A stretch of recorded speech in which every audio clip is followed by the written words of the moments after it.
నేటి ఆధునిక ప్రపంచంలో మనుషుల ప్రాణాల్ని కబలిస్తున్న అతిపెద్ద సమస్య కాలుష్యం.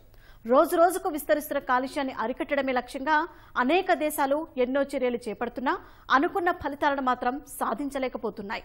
అత్యధిక జనాభా కలిగిన భారత్ లాంటి అభివృద్ధి చెందుతున్న దేశాలకైతే ఇది పెద్ద తలనొప్పిగానే మారింది. ఈ సమస్యను అధిగమించడం కోసమే భారత్ క్లీన్ ఎనర్జీ వైపు దృష్టి సారించింది. అందుకోసం అవసరమైన అన్ని దారులను వెతుకుతోంది. దీనిలో భాగంగానే 2015లో సోలార్ కూటమిని ప్రారంభించి పునరుత్పాదక ఇంధన వనరులు ప్రపంచానికి ఎంత అవసరమో చెప్పింది. ఇప్పుడు అదే తరహాలో G20 వేదికగా బయోఫ్యూయల్ కూటమిని ప్రారంభించింది. 2070 కల్లా నెట్ జీరోకి చేరడమే లక్ష్యంగా పనిచేస్తున్న భారత్కు ఇదో గొప్ప అవకాశంగా నిపుణులు భావిస్తున్నారు. మరి బయోఫ్యూయల్ అలయన్స్ అంటే ఏమిటి? భారత్ దీని ద్వారా ఏమాశిస్తోంది? ప్రపంచవ్యాప్తంగా నెలకొన్న ఇంధన కొరతను ఇది తీరుస్తుందా? కాలుష్యాన్ని తగ్గిస్తుందా?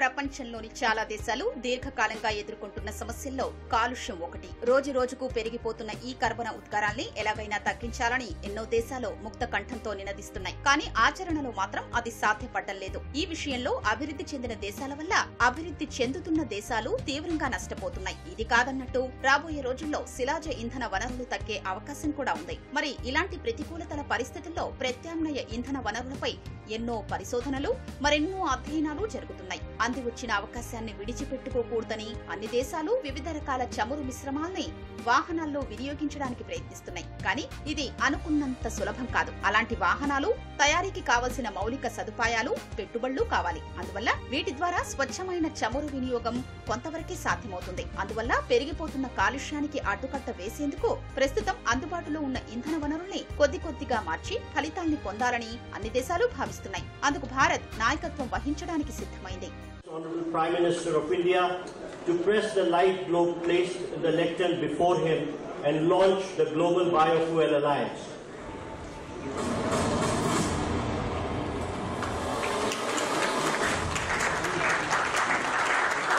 To support respective net zero targets, to solve the energy quadrilemma, to strengthen circular economy and provide cost-effective and environmentally favorable alternative. Global sustainable biofuels production needs to triple by 2030. Therefore, joint action through the Global Biofuels Alliance with multi-stakeholder support. అగ్రదేశాలు సమావేశమైన G20కి నాయకత్వం వహించిన భారత్ అదే వేదిక నుంచి సరికొత్త కూటమికి నాంది పలికింది. అదే బయోఫ్యూయల్ అలయన్స్, జీవ ఇంధన కూటమి. ఇప్పటికే భారత్ సౌర కూటమితో స్వచ్ఛ ఇంధన వనరులపై తన వైఖరిని చాటగా ఇప్పుడు బయోఫ్యూయల్ అలయన్స్ తో కూడా మరోసారి కాలుష్యంపై పోరుకు సిద్ధమైంది. ప్రపంచవ్యాప్తంగా పెరిగిపోతున్న కాలుష్యం, శిలాజ ఇంధన వనరులపై కొన్ని దేశాల గుత్తాధిపత్యం సహా విదేశీ మారక చెల్లింపుల భారాన్ని తగ్గించుకోవడం, నెట్ జీరోను అందుకోవడం లాంటి వాటి కోసం ఈ జీవ ఇంధన కూటమి ఏర్పడింది. ఇందులో Argentina, Bangladesh, Brazil, Italy, Mauritius, దక్షిణాఫ్రికా, UAE, US దేశాలు భాగస్వామ్యం కాగా పరిశీలన దేశాలుగా సింగపూర్, కెనడా ఉన్నాయి. ఈ దేశాలు భవిష్యత్తులో బయో ఇంధన వినియోగం, ఎగుమతులు, కాలుష్యం తగ్గించడంపై నేరుగా పనిచేయనున్నాయి. ప్రధానంగా భారత్ 80% చమురును దిగుమతి చేసుకుంటుంది. అయితే రానున్న రోజుల్లో ఎలాగైనా కొంచెం కొంచెంగా చమురు దిగుమతిని తగ్గించుకోవాలని చూస్తోంది భారత్. అంతేకాక 2070లోపు నెట్ జీరో అందుకోవాలని భారత్ లక్ష్యంగా నిర్దేశించుకోవడంతో ప్రస్తుత కూటమిలో భారత్ ప్రాధాన్యం మరింత పెరిగిందని చెప్పొచ్చు.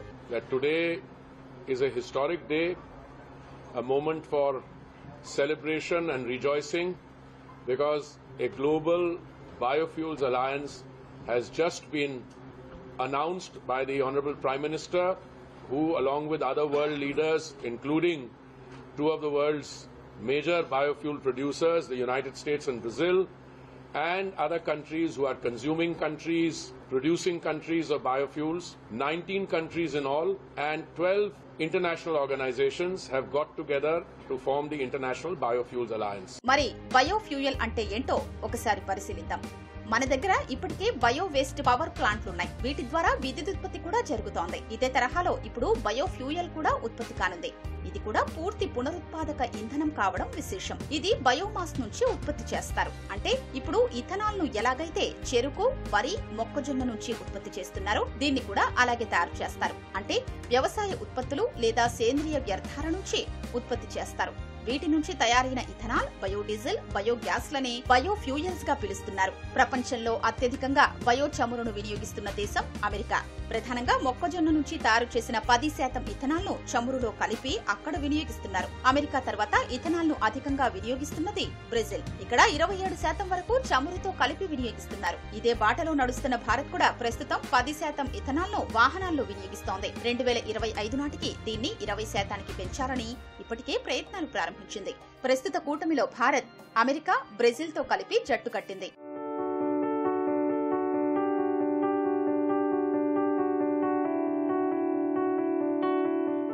అంతర్జాతీయ ఇంధన సంస్థల లెక్కల ప్రకారం బయోఫ్యూయల్స్ వల్ల 2022లో రోజుకు 2 మిలియన్ల బ్యారెళ్ల చమురు వినియోగం తగ్గింది. ఇది ప్రపంచంలోని 4% పైగా రవాణా వాహనాల ఇంధన వినియోగానికి సమానం. 2022 వరకు ప్రపంచవ్యాప్తంగా ఉన్న ఇథనాల్ మార్కెట్ విలువ $99 బిలియన్ కాగా 2032కి 5.1% వృద్ధి రేటుతో $162 బిలియన్ చేరుకునే అవకాశం ఉందని ఆ సంస్థ తెలిపింది. ఇందులో భారత్ భాగస్వామ్యం ఖచ్చితంగా ఉండనుందని అంచనా వేసింది.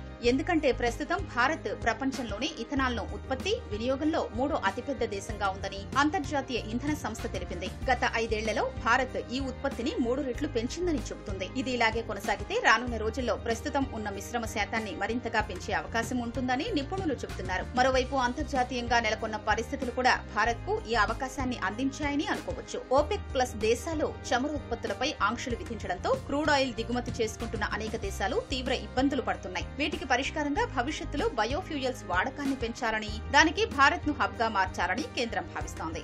తద్వారా క్రూడ్ ఆయిల్ దిగుమతుల్ని తగ్గించి విదేశీ మారక నిల్వల్ని కూడా ఆదా చేయాలని అనుకుంటోంది.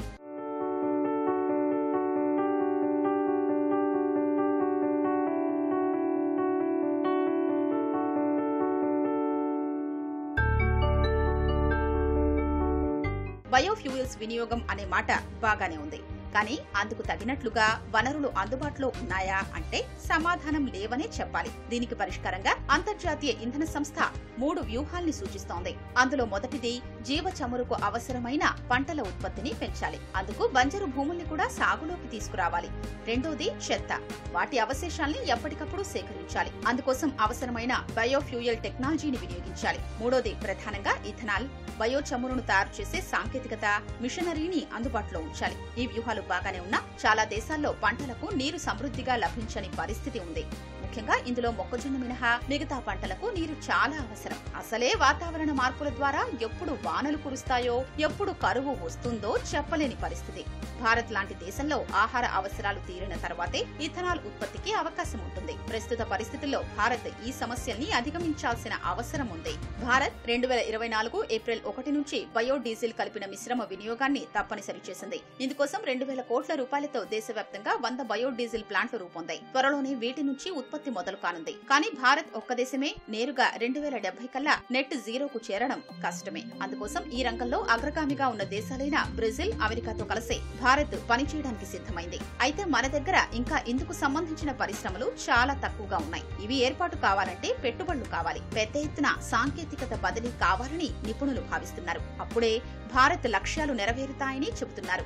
The biofuel story is an old one, but the efforts required to bring the countries together and knit them into a global alliance which will serve not only the interests of the consumers of biofuels, which will facilitate the transition to the net zero objectives that we have, which will ensure that the producers and the people who deal with issues relating to standards, to certification, etc., can find a common platform. I think the Global Biofuels Alliance, which has been established today, will achieve that and much more. Bharat లాంటి అధిక జనాభా గల దేశానికి ప్రస్తుతం biofuel అనేది చాలా కీలకం. ఎందుకంటే ఇక్కడ వాహనాల వినియోగం ఎక్కువ, తద్వారా కాలుష్యం కూడా ఎక్కువే. దీన్ని తగ్గించాలంటే ఒకేసారి కుదరదు, కాబట్టి ఒక్కో మెట్టు ఎక్కాలి. ఈ ప్రయత్నాల్లో భాగంగానే భారత్ ఈ కూటమిని ఏర్పాటు చేసింది. ముఖ్యంగా విమానాల్లో వినియోగించే జెట్ ఫ్యూయల్ ఎగుమతికి భారత్ ను హబ్ గా మార్చాలని కేంద్రం భావిస్తోంది. వీటితో పాటు వాహనాలకు కూడా అమలు చేయాలని అనుకుంటోంది. మరి ఇది అనుకున్నట్టు జరగాలంటే అన్ని రకాల సాంకేతికతల్ని జోడించాల్సి ఉంటుంది. అందుకోసం కొంచెంగా వాహనాల తయారీలో మార్పులు తీసుకురావాల్సిన అవసరం కూడా ఉంది.